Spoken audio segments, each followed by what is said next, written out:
At ayun na nga grabe guys, maraming salamat sa mainit nyong pagtanggap ulit sa akin. Asahan nyo marami pa tayong stories na paparating. Shoutout muna tayo bago magsimula ang kwento. Alright, shoutout kay Lina Hernandez, long time no see, yes ma'am. Kay Irene, kay Janet Reyes, kay Kat Burglar, maraming salamat Kat. Kay Dilay Dikay 516, shoutout kay Lucy San Jose, kay Charlene, hello Charlene, long time. Shoutout din kay Valerie Joy Nadal, thank you for subscribing madam. Ibka Pabeliano, maraming salamat paps. At shoutout din kay JC Mendezabal, shoutout din kay Agapito Manubay, kay Pagkagat ng Dilim, maraming salamat. Daniel Mercado, yun Light Baby 4K, maraming salamat. Jasmine Vicente, thank you. Feb Renada, maraming salamat. Shoutout sa'yo Irene BZ7YY. Ayun Alright guys, yun muna siguro shoutout natin. Story time. Enjoy. Itago nyo na lang ako sa pangalang Herman. 27 years old. Naninirahan sa Kamarin, Caloocan. Ang kwentong ito ay karanasan ng isa sa mga kaanak ko na pangalanan na lang natin na Odeng. Taon 1989. Samar. Bata pa lang si Odeng nang mamulat na siya sa mahirap na pamumuhay. Tanging pag-uuling lang ang kanilang ikinabubuhay. Kaya naman sa murang edad, marami na siyang trabahong pinasok. Kumita lang ng pera para sa kanyang pamilya. Wala rin naman kasi nga asahan ng kanyang mga magulang kundi siya bilang panganay.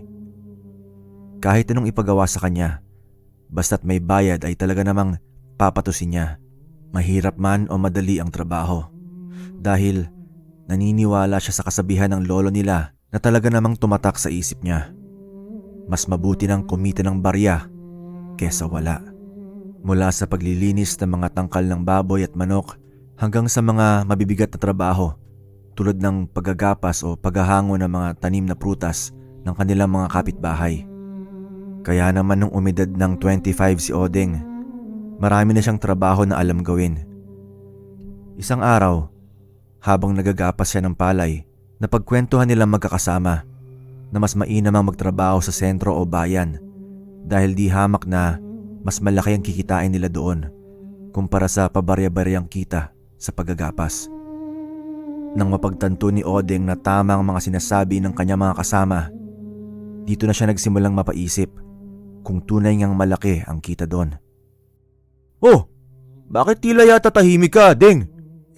Sa totoo lang maraming tumatakbo sa isip ko. Halos magpakamatay tayo dito sa maghapong pagkatrabaho tapos magkano lang yung ibabayad ni Mang Anjo sa atin. Kung ganun, anong ibig mong sabihin? Bababa ka dito sa bundok para dun magtrabaho? Anong alam mo sa pagtatrabaho dun? Lahat naman na pag-aaralan at natututunan. Kailangan mo lang na malawak at bukas na isipan.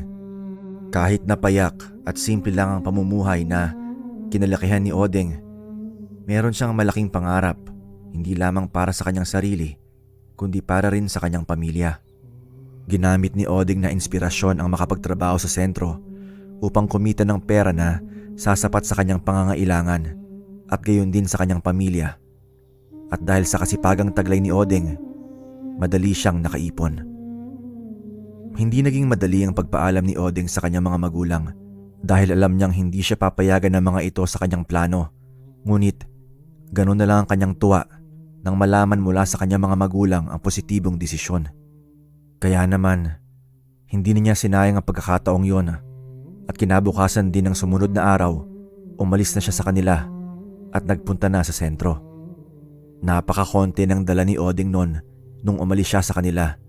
Ilang pirasong damit at kukurampot na pera, pero bukod sa mga ito, ang pinaka-importante sa lahat ay yung tibay ng dibdib at pangarap na maiahon ng kanyang mga mahal sa buhay. Malayo naging biyahe ni Odeng.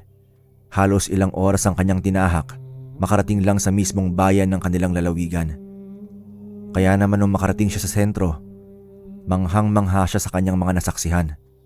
Mga naglalakihang bahay, magagarang sasakyan at mga taong nagmamadali sa paglalakad. Probinsyano ang datingan niya noong mga panahong yon. Muntik pa nga siyang mabangga ng isang rumaragasang sasakyan matapos magkamaling tumawid sa tamang tawiran. Pero kahit na ganon na naging sitwasyon ni Oding, tinipon niya ang lahat ng kanyang lakas ng loob at tapang bago muling sumuong sa bagong kabanata ng kanyang pamumuhay. Sinubukan niya magtanong-tanong sa mga tindahan o pamilihan kung may bakanting trabaho, ngunit sa kasamaang palad, wala sa mga yun na naghahanap ng trabahante. Sa patuloy na paglalakad ni Oding, dito niya nakilala si Irma, isang matandang manager sa isang kilalang bar sa lugar. Habang nagtatanong-tanong si Oding sa isang kainan kung nasaan naroon si Irma, hindi nito sinasadyang marinig ang tanong nito. Magandang araw ho. Pwede po ba magtanong? Baka po may trabaho kayo na maaari kong pasukan. Hindi naman po ako maarte. Pwede ako sa kahit ano. Basta't may kitain lang po ako para sa pamilya ko. Nang marinig ito ni Irma, dahan-dahan niyang hinubad ang kanyang salamin at tinitigan ang binata. Isang malaking ngiti ang gumuhit sa mga labi niya nang makita si Oding na tila ba nagmamakaawa. Gusto mo ng trabaho? Opo sana. May alam po ba kayo na pwede kong pasukan kung sakali? At kung maaari rin po sana yung may matutuluyan? Bakit? Anong trabaho ba ang hanap mo, iho? Kahit ano po. Basta pasok sa kakayahan ko. Meron po ba? Naging malagkit ang tingin ni Irma kay Oding at maharot nitong ibinaba ang kanyang salamin at mahinay na kinagat-kagat ang dulo. Tumayo siya sa kanyang kinauupuan at bumulong sa tenga ni Oding. May alam akong trabaho para sa'yo at sa tingin ko ay pasok na pasok ka sa trabahong yon. Kahit na probinsyano at medyo kayumanggi si Oding, ay may angkin siyang kagwapuhan. Hindi lang masyadong pansinin dahil sa mahiyain niyang pag-uugali. Dahil sa inosenteng pagkatao ng binatang si Oding at gigil na kumita ng pera, wala siyang pagdadalawang isip na sumama sa matanda. Hindi naman makapaniwala si Oding nang makita ang magarang sasakyan ng matanda. Kaya naman nagtanong siya na nagtanong rito kung paano kumita ng ganong pera. Nang mapag-alaman ni Irma na inosente pa masyado ang isip ni Oding at madaling mauto, dito na niya ito sinimulang paikutin upang makapagtrabaho sa bar na kanyang pinapasukan. Dahil sa angking kagwapuhan, walang kahirap-hirap na nakapasok si Oding sa bar. Kahit na puno ang posisyon para sa pag-waiter, tinanggap pa rin siya ng may-ari dahil sa pinakiusap ito ni Irma. Pinalabas niyang malayong kaanak si Oding at kinakailangan ng pera para sa pamilya. Masipag at madiskarte si Oding kahit na hindi nakapagtapos ng high school. Kaya naman mabilis siyang kinagiliwan ng mga taong nakapaligid sa kanya. Sa ilang linggo ng kanyang pagtatrabaho sa bar na yon ay may lugar silang hindi pwedeng puntahan at wala siyang ideya kung ano bang meron sa palapag na yon. Sinubukan niya magtanong sa kanya mga kakilala pero ni isa sa mga yon ay hindi alam. Isang araw habang nagkatrabaho si Oding, tinawag siya ng kapwa niya waiter dahil nakatanggap siya ng sulat mula sa kanyang nanay. Tuwang-tuwa siya noong mga panahong yon dahil hindi niya inaasahan na magpapadala ng sulat ang kanyang pamilya. Nakakailang beses na rin kasi siyang nagpaabot ng pera para sa kanila kaya nalaman nila yung lugar na pagpapadalhan ng sulat. Masaya ang unang bahagi ng sulat ngunit napakunot ang noo niya nang mabasa na may iniinda palang sakit ng kanilang padre de pamilya. Tuberculosis daw nakalagay sa sulat. Kaya naman hindi niya mapigilang mahulog ang kanyang mga luha sa mata. Nang matapos siya sa pagtangis, umisip siya ng paraan kung paano siya kikita ng higit o doble ng kanyang kinikita. Nang sumunod na araw, habang nagbibihis si Oding sa silid ng mga empleyado, hindi niya sinasadyang marinig ang naging usapan ng kanyang mga katrabaho. Pwede na yan! 5,000 yan pre, hindi na masama. Para sa kukurampot na pagpapaligaya. Nako, sinabi mo pa pare. Masarap sana kaso matanda na yung customer ko kanina. Ganyan talaga pre. Pero wala tayong magagawa eh. Dahil maganda ang kitaan, di ba? Oo, Para sa pamilya, gagawin ko ang lahat. Dahil sa kanyang mga narinig, nilamon ng kuryusidad ang isipan ni Odeng at nagbalak siyang magtanong doon sa dalawang serbidor na nag-uusap. Magalang siyang bumungad sa kanila at nagtanong kung anong kanilang pinagkakakitaan. Subalit imbis na sumagot ng diretso at maayos, hindi nila pinansin ang binata at nagdali-dali silang umalis na parang iwas na iwas sa kanya. Dahil doon, ninais na kausapin ni Odeng ang manager nilang si Irma upang tanungin tungkol sa detalye ng trabaho. Sa tingin mo ba handa ka na? Handa? Ano po bang ibig niyong sabihin? Handa! Handa nang magpaalaga sa iba? Paalaga sa iba? Ano pong ibig niyong sabihin, ma'am? Mas mabuti pang ipakita ko sa'yo. Tutal naman ay mukhang handa ka na. Naguguluhan man siya sa mga sinasabi ng manager nila. Wala siyang nagawa nung hatakin siya nito at sinama sa ikatlong palapag ng establishmentong pinagtatrabahuhan nila. Ma'am, hindi ba po bawal po kami dito? Walang bawal-bawal kapag ako ang kasama mo, ha? Tandaan mo yan. Sa pagpasok nilang dalawa sa pintuan, madilim na silid ang kanilang pinasukan.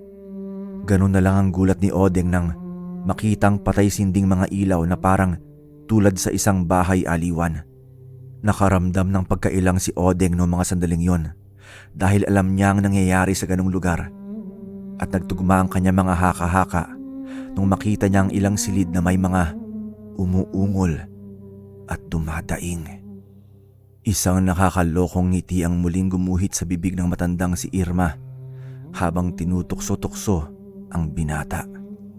Kung gusto mo ng malakihang kita ay dito pumwesto. Malayo ang diferensya ng kita dito kesa sa baba at posibleng makabingwit ka pa ng customer na handa kang gastusan at ibahay, no? Oportunidad mo na to, iho! Hindi pa handa para sa ganong malalaswang gawa ang katawan ni Odeng, subalit dahil sa tindi ng kanyang pangangailangan para sa pagpapagamot ng kanyang tatay na may sakit, pinatus niya ang ganong trabaho. Maraming naging kliyente si Odeng. May matanda, bata at mga kapwa lalaking nagnanasa sa kanyang kagwapuhan. Ngunit sa dami ng kanyang nakilala at pinaligaya, si Linda ang pinaka naging malapit sa kanya dahil hinayaan niya mismo itong makapasok sa kanyang personal na pamumuhay. Sa pagkakaalam ni Odeng, isang mayamang biyuda si Linda na nagmamay-ari ng hindi mabilang na mga negosyo sa buong lalawigan nila. Kaya naman kilalang-kilalang ginang sa kanilang lugar. Ayon kay Irma, matagal na daw nahiwalay sa asawang mayaman itong si Linda at isa sa mga masusugid nilang kliyente sa bar. Nung unang makita ng ginang si Odeng, may kung anong pakiramdamang pumasok sa kanyang sarili. Kaya naman, kinuha niyang serbisyo ng binata upang mas mapalapit ito sa kanya at makausap ng maayos. Nung una, tila walang interes si Odeng dito kay Linda at pawang trabaho lang ang kanyang ginagawa. Subalit, nang maglaon ay unti-unti na itong napalapit sa ginang hanggang sa dumating sa puntong parati nang may nangyayari sa kanilang dalawa sa tuwing pumupunta ito sa pinagtatrabahuhang bar ng binata. Ang galing mo talaga, Odeng.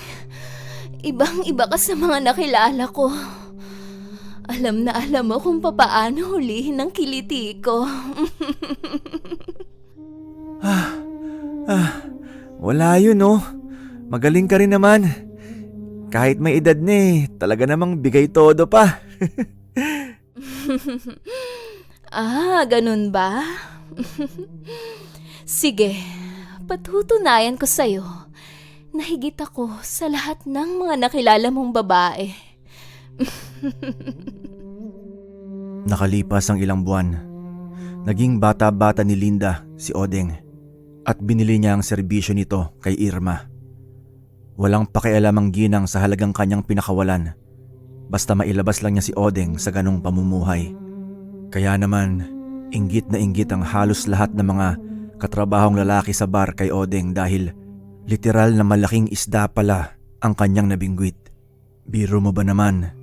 Kinuhaan siya ng maliit na bahay ni Linda sa isang medyo liblib na lugar malayo sa sentro.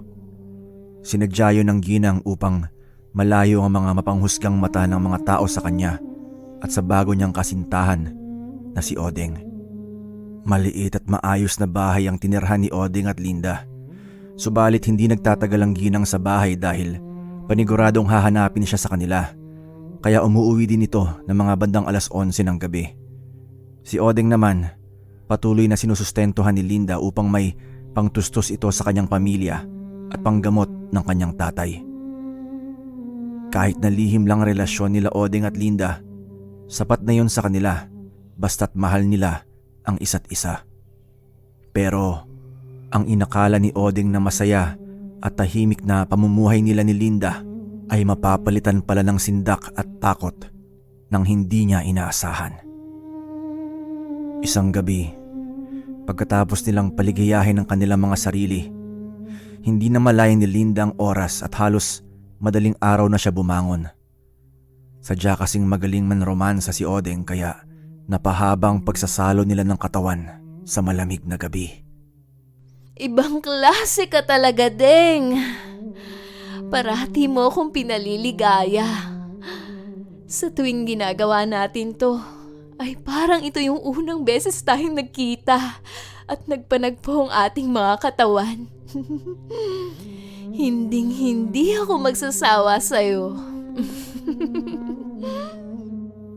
Siyempre, ako pa ba? Hindi ka uuwing bitin o kapos sa pagmamahal ko. Tandaan mo yan. Ay, siya nga pala. Yung hinihingi ko sa'yo huwag mong kakalimutan. Malapit na yung pasukan ng bunso kong kapatid eh. Kailangan niya ng perang panggastos ha. Huwag kang mag-alala at akong bahala doon. O siya, sige.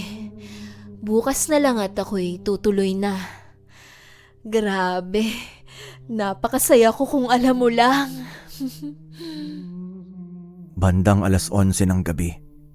Matapos mahatid ni Odeng si Linda sa kanyang sasakyan, naisipan muna ni Odeng na magbawas sa isang punong malapit lang sa kanya. Habang umiihi ito ay pasipol-sipol pa siya habang napapangisi sa hindi malamang dahilan. Papatapos na si Odeng sa kanyang ginagawa nang may marinig siyang nakapangingilabot na tunog mula sa himpapawid. Wak! Wak! Wak! Sunod-sunod na sigaw ng kung anong uri ng ibon habang lumilipad. Nung una, hindi naman ito binigyan ng importansya ni Odeng at hinayaan na lang. Habang naglalakad siya papasok sa loob ng kanilang bahay, muli niyang narinig ang tila papahina ng ingay ng ibon. Kaya naman agad siyang napatigil at napatingala bago nagpalinga-linga na parang hinahanap yung ibon. Nang papasok na sana siya sa loob ng bahay, ganon na lang ang gulat niya nang makitang may malaking kung anong nakadapo sa bubungan niya sa bungad at matalim na nakatitig ang mapupula nitong mata sa kanya. Bahagyang napaatras si Odeng nang makitang nilalang sa bubungan ng bahay, kaya naman sinubukan niya pang bugawin ito gamit ang manipis na pamatpat na napulot niya sa gilid. Subalit, laking pagtataka niya kung bakit ayaw nitong magpatinag sa kanyang ginagawa. Sa pag-aakalang magnanakaw ang kung sinong yun, dali-dali siyang dumampot ng ilang pirasong bato at pinukol ang nilalang na naroon.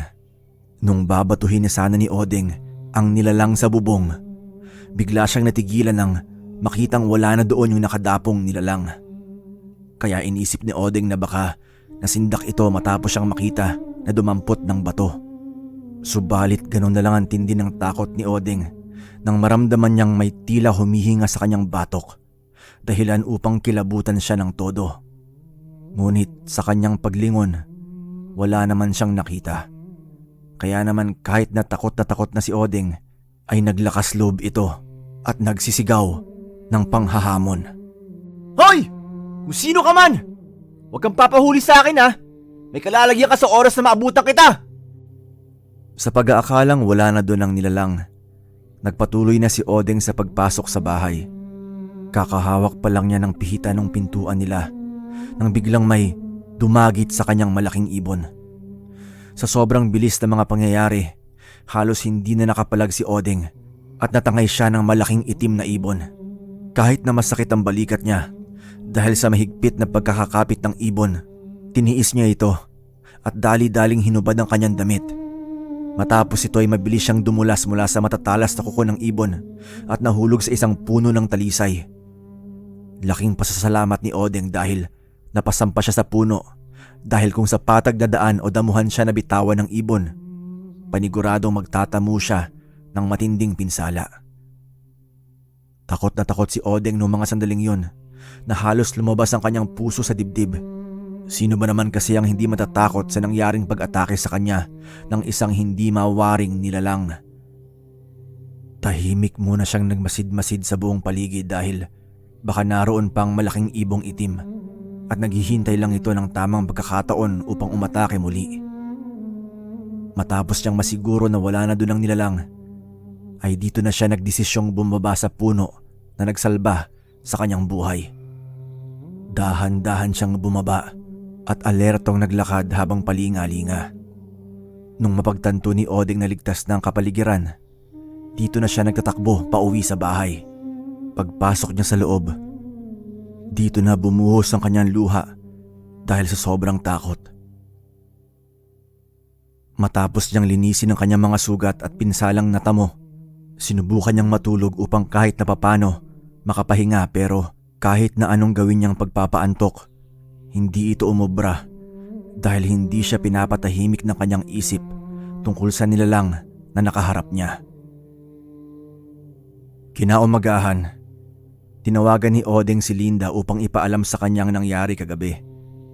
Sa pag-aakalang may kababalaghan sa lugar, pinakiusapan ni Odeng si Linda na kung maaari ay aalis na siya doon sa bahay sa kadahilanang ayaw na niyang maulit ang pag-atake sa kanya ng hindi inaasahang nilalang. Mahal, pwede bang sa mataong lugar na lang tayo tumira? Nakakatakot kasi sa liblib gaya nung unang bahay natin. Hindi natin alam na may malaking ibon pala doon. Oo, mahal. Basta ikaw, gagawin ko ang lahat. Magpapahanap ako ng bagong bahay para sa'yo sa mga tauhan ko. Oh, handa na nga pala yung hinihingi mo para sa kapatid mo. Mamaya ako ibibigay sa'yo, ha? Sabihan na lang kita kung saan tayo magkikita. Salamat, mahal ah. Hindi nga ako nagkamali ng pagpili sa'yo. Sige, sabihan mo lang ako kung saan tayo mamaya. Pupunta ako sa bar nila Ma'am Irma. Doon mo na lang ako tawagan. Tulad na napag-usapan nilang dalawa, nagpunta si Odeng sa bar kung saan dati siya nagkatrabaho upang doon hintayin ang tawag ni Linda. Subalit, laking pagtataka ni Odeng dahil anong oras na yon, hindi pa din siya nakakatanggap ng tawag mula sa ginang. Kaya naman binalak niyang tawagan ito, pero pinigilan siya ni Irma. Gulong-gulo ang isipan ni Odeng noong mga sandaling yon dahil hindi niya alam yung rason kung bakit hindi nakapunta si Linda. Dala pa naman niya yung mga damit at ilang importanteng mga bagay. Pasado 10:00 na nun, ngunit wala pa ding Lindang dumarating. Ayaw pa naman ni Odeng na umuwi sa tinitirhang bahay dahil sa matinding takot na baka naroon muli ang malaking itim na ibon at naghihintay lang sa kanyang pagbabalik. Dahil dito, pinakiusapan niya si Irma na kung maaari, doon na lang muna makituloy sa kanya para sa gabing yon. Laking tuwa naman ni Odeng nang pumayag ang dating amo sa kanyang pakiusap. Oo, Odeng. Ito nga palang mister kong si Manolo. Manolo, ito ang alaga kong si Odeng. Magandang araw po. Pasensya na po at dito ako makikituloy sa inyo. May emergency lang po kasi. Huwag kayong mag-alala. Kinabukasan po aalis din ako. Nako iho, wala nang babawal sa'yo dito. Matagal ka nang naikukwento ni Irma sa akin, kaya naman kahit ngayon lang tayo nagkita, kilala na kita base sa mga naibabahagi ng misis kong si Irma tungkol sa'yo. Dahil ngayon lang nagkaroon ng bisita sa bahay nila Irma at Manolo, ay nag-inuman muna sila bilang pampalipas ng oras habang nagkukwentuhan. Maraming naibahaging payo ang mag-asawa kay Odeng na siyang pinakatandaan nito. Medyo lasing na yata ako O siya, maiwan ko na muna kayo dyan at ako'y magpapahinga na. Dad, wag mong lasingin yan si Odeng, ha? Oo naman, pagkatapos nito ay matutulog na kami. Mauna ka na matulog, ha? Matapos nilang maubos ang tig-isa pang bote ng alak Nagdesisyon ng pumasok sa kwarto si Manolo, habang naiwan naman si Odeng na nagliligpit ng kanilang mga kalat at bote. O iho, maiwan na kita dyan. Yung mga bote ng alak ilabas mo na lang at makikisuyo na rin ako na kung maaari, pakitapon mo na rin yung mga basura dyan sa labas. Tumangutango naman si Odeng noon habang naglalakad na ang Ginoo papasok sa kanilang kwarto. Dahil medyo nakarami sila ng alak na nainom, tinamaan si Odeng. Mabagal niyang tinipon ang mga kalat at isa-isang sinilid sa malaking lalagyan bago nilabas. Pagbukas ni Odeng ng pinto, umihip sa kanyang napakalamig na hangin, kaya naman bahagya siyang gininaw. Pero hindi niya ito masyadong ininda at muling nagpatuloy na lang sa kanyang ginagawa. Pagtapos niyang maisalansan ang mga bote sa labas ng bahay nila Irma, sinunod din niya ang pagtatapon ng basura. Sinubukang tanawin ni Odeng kung saan bandang basurahan, subalit hindi niya ito makita, kaya naman sinubukan niyang umikot sa paligid ng bahay at nagbaka sakaling naroon ito. Malaki at bilog na bilog ang buwan ng mga sandaling yon, kaya naman malinaw niyang nakikita ang dinadaanan. Pagdaan niya sa mismong pagitan ng dalawang malaking puno, doon niya nakita ang tambakan ng basura, kaya dali-dali siyang lumapit. Napakunot naman ang noo ni Odeng nang mapansing tila may dalawang nagbabagang kulay pula sa gawin ng mismong basurahan. Kaya naman pinakasipat-sipat niya ito ng ilang beses. Medyo madilim kasi yung bahaging yon. Sa pag-aakalang pusa lang ang naroon, nagdali-dali siya ng pagtatapon at tumalikod na. Nakakailang hakbang pa lang noon si Odeng nang marinig ang tila may gumagaralgal mula sa likod niya na parabang atungal ng isang aso. Halos panawa ng ulirat ang binata nang malingon niya ang isang malaking itim na nilalang na tulad sa isang aso. Mahahaba ang mga kuko nito sa kamay at purong itim ang kulay ng balat. Nakadapa ito habang umaangil at nakalabas ang lahat ng matatalim ng ngiping tila mga kutsilyo. Kaya naman dahan-dahang umatras si Odeng habang hindi inaalis ang tingin sa nilalang. Dahil sa tindi ng takot niya noong mga sandaling yon, tila ba nawala sa kanyang sistema ang epekto ng alak. Sa puntong yon, alam niyang mali na ang nangyayari sa kanya. Nang makuha na ni Odeng ang tamang balanse, dito na siya naglakas ng loob na tumakbo papalayo. Pero hindi siya binigyan ng asong itim ng pagkakataong makatakbo. Dali-dali nitong nilundag ang likod ni Odeng at pinagkakalmot. Pagbagsak nilang dalawa sa lupa, sinubukang pigilan ni Odeng ang pag-atake ng aso sa kanya. Kaya naman kahit nasugatan siya, pinilit niyang damputin ng isang malaking bato at buong lakas na pinukpok ito sa ulo ng aso. Takang-taka si Odeng noong mga sandaling yon dahil tila ba hindi ordinaryong aso ang nakaibabaw sa kanya. Ni hindi man lang ito humiyaw matapos ang ginawang pagpukpok ni Odeng. Muling bumuelo ng matindi si Odeng at muling pinukpok sa aso ang hawak niyang bato. Sa puntong yon, natinag na ang nilalang. Matapos maalis sa pagkakaibabaw ang nilalang, dito na pinilit na tumayo ni Odeng at tumakas. Kahit napasuray-suray siya sa paglalakad, mabilis naman siyang nakapasok sa loob ng bahay nila Irma at naikandado ang pintuan. Dahan-dahang dumaustos sa lapag si Odeng noon at doon pa lang siya nakaramdam ng ginhawa. Hindi pa nga gumagaling ang sugat ni Odeng sa balikat, may bago na naman siyang iniinda.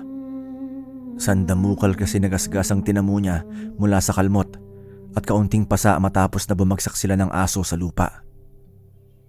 Kinaumagahan, gulat na mag-asawang si Irma at Manolo nang makitang sitwasyon ni Odeng. Tinulungan nilang binata na gamutin ang mga sugat nitong kahit ilang oras nang lumipas ay sariwa pa din. Iho, sa tingin ko inaaswang ka. Ho? Inaaswang? Bakit po? Base sa mga naikwento mo sa akin kagabi at ngayon ay tila sinusundan ka ng aswang. Siya nga, Odeng. Alam mo bang sa ilang taon na naming paninirahan dito, ngayon pa lang kami nakaengkwentro ng inaaswang? Kahit nung nagbuntis yung kapitbahay naming si Kuleng, ay wala namang mga ganitong pangyayari. Huwag mo nang sisihin niyang bata. Malamang hindi niya alam ang tungkol dito. Pero maiba ko ng usapan. May nakaaway ka ba o nagkaroon ka ng atraso? Sa totoo lang po, wala akong matandaan na nakaaway o nakagalit. Halos lahat naman po ng mga nakikilala ko, pinakikitaan ko ng maayos eh. Hindi tayo sigurado dyan. Ang mga aswang kasi, sadyang mapaghiganti. At kahit na gaano kaliit ang atraso mo sa kanila, gagawa sila ng paraan upang bumawi sa'yo. Kaya mag-iingat ka palagi. Ay, teka, sandali. May iaabot lamang ako sa'yo. Ano po ito, Manong? Yan ay isang uri ng gamit na pangontra sa mga aswang o nilalang na may kinalaman sa kababalaghan. Iinit ang kapirasong metal na yan kapag may napalapit sa'yo o meron kang nakasalamuha na mga nilalang tulad ng aswang. Lubos-lubos naman ang pasasalamat ni Odeng dahil sa kabutihang loob ng mag-asawa sa kanya. Maya-maya, nagulat na lang si Odeng nang may kumatok sa pinto ng bahay nila Irma. Pagbukas ni Irma ng pinto, bumulaga rito si Linda na puno ng sugat at mga pasa. Dali-dali siyang niyakap ni Odeng at kinausap. Nakaalalay naman si Irma at Manolo sa babaeng nanghihina. Ano nangyari sa'yo? Bakit ka nagkaganyan? Sinong gumawa sa'yo niyan?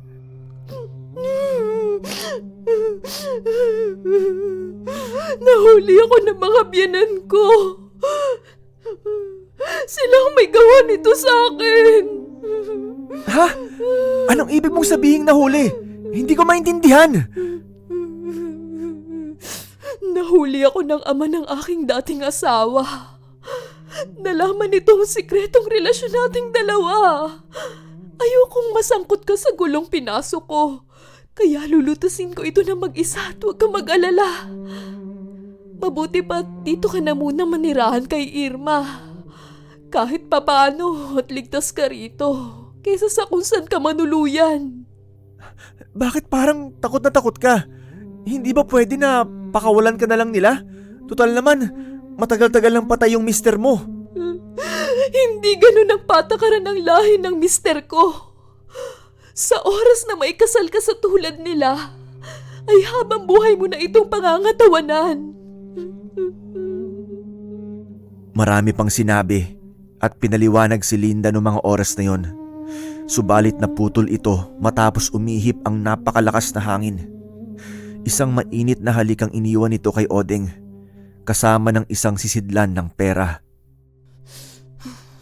Etong 2,000,000. Gamitin mo yan sa tama at magpakalayo-layo ka. Isama mo ang iyong buong pamilya at umalis kayo sa lalawigang ito. Dahil kung hindi mo gagawin yun, ay papatayin ka ng biyanan ko. May mga itatanong pa sanang binata kay Linda, subalit umalis na ito sa bahay nila Irma at tumungo na sa kung saan. Hahabol sana si Odeng sa ginang pero pinigilan na ito ni Irma at Manolo. Kaya naman wala siyang nagawa kundi ang pagmasdan ang babae na papalayo. Ilang saglit lang bago maglaho sa paningin nilang tatlo si Linda. Isang magarang kotse ang dumaan sa mismong bahay nila Irma. Nang mapatapat ang kotse sa bahay, nakita nilang binaba ng kung sino ang bintana at may dumungaw na isang matandang lalaki na sa tansya ni Odeng ay lampas 80 taon na. Ngumisi ito ng nakakaloko bago muling tinaas ang bintana ng sasakyan at umalis. Hindi maganda ang tingin ko dun sa taong nasa kotse. Mukhang siya yung taong tinutukoy ni Linda kanina.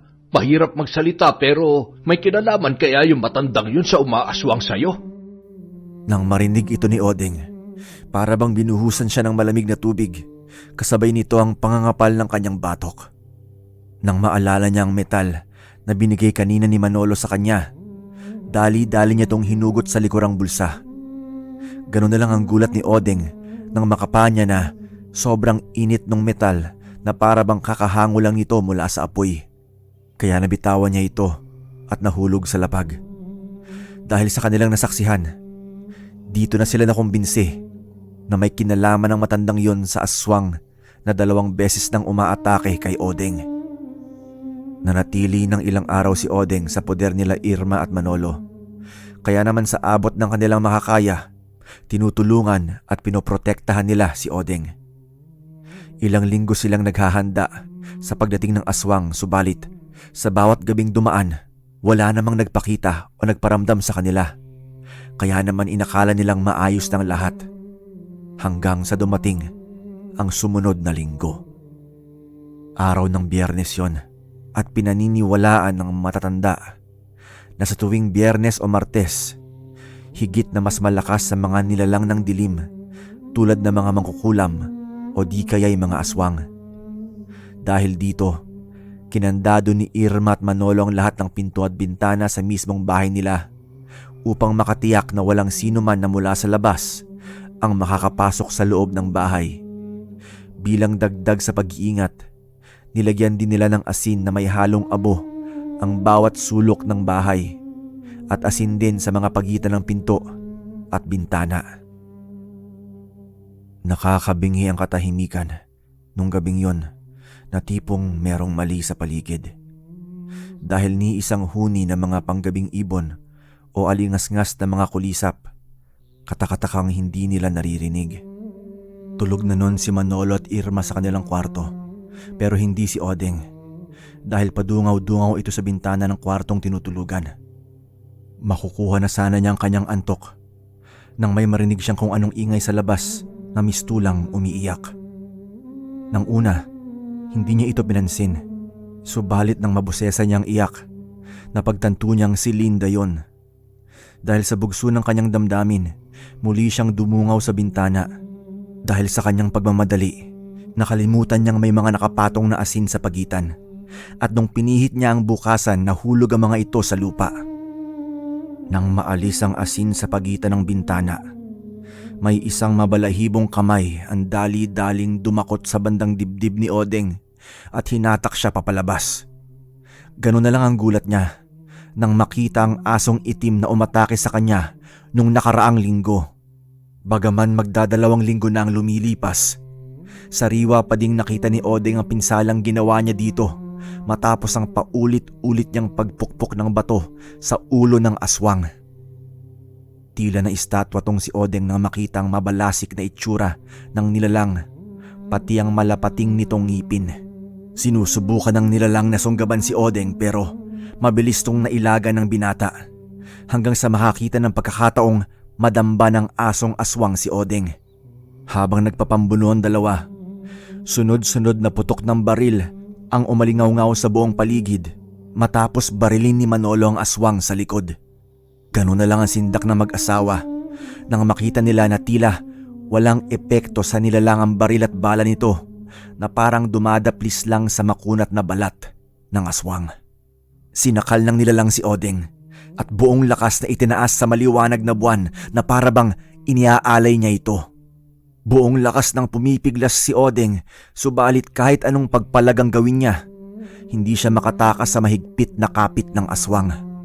Wala naman magawa si Irma at Manolo kundi ang panoorin ng binata na unti-unti nang nauubusan ng hininga. Lumalabo ng paningin ni Odeng noong mga sandaling yun nang biglang may dumaluhong sa aswang na isa pang aswang. Kitang-kita ni Odeng ang lahat ng yon habang umuubo at humihingal sa paglanghap ng hangin. Di hamak na mas maliit ng bahagyang katawan ng bagong dating na aswang kesa dun sa asong aswang. Pero kahit na ganon, nagagawa pa din ng maliit na aswang ang makipagsabayan sa kalaban niya. Habang naglalaban yung dalawang aswang, napagtanto ni Odeng na tila pinoprotektahan siya ng maliit na aswang laban dun sa asong aswang. Pero sa hindi inaasahang pagkakataon, naitarak ng asong aswang ang kanyang nagtatalasang mga ngipin sa leeg ng isa at walang awang piningas. Punong-puno ng maitim na dugo yung bunganga ng asong aswang bago nito hinanap si Odeng na siyang pakay ng nilalang.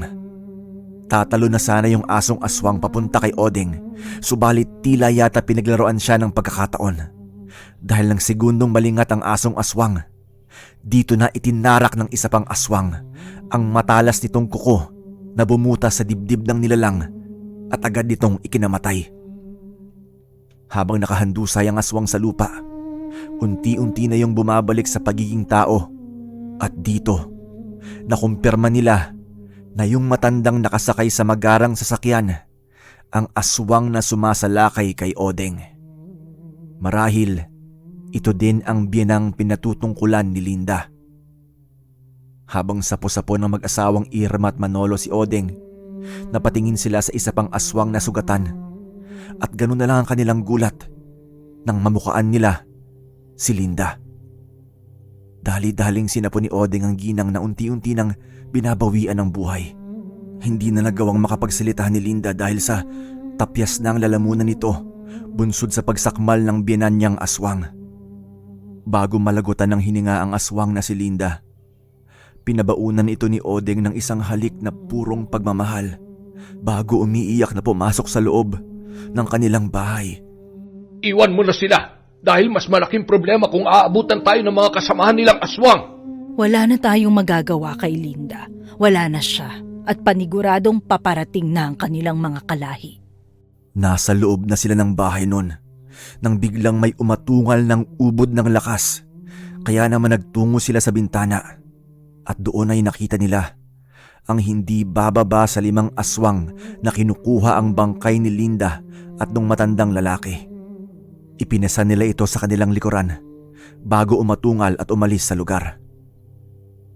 Hindi makapaniwala si Odeng noong mga sandaling yon dahil kahit sa huling hininga ng ginang na kanyang minahal, hindi niya ito hinayaang mapahamak. Nakakalungkot mang isipin na marami pa sanang itatanong si Odeng kay Linda, subalit lahat ng tanong na yon mananatili na lang na sikreto. Mabilis na kumalat sa lugar nila ang tungkol sa mayayamang mga aswang na meron doon, subalit dahil sa mapera at makapangyarihan ng pamilyang yon, mabilis rin lang nilang natapalan ang pagsasalita ng mga taong sangkot sa gulo. Gamit ang perang iniwan ni Linda, sinunod ni Odeng ang payo nito.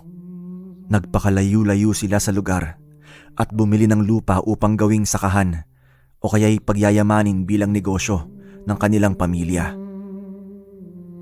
Bagamat masalimuot ang nangyari sa pagmamahala ni Odeng at Linda, pinagpapasalamat pa din ito ng binata dahil sa malaki ang naitulong ni Linda, hindi lamang sa pamumuhay ni Odeng, kundi rin sa mismong pamilya ng binata. Minahal naman ang tunay ni Odeng si Linda at hindi pera-pera lang ang usapan. Kaya lang, talaga sigurong hindi sila para sa isa't isa.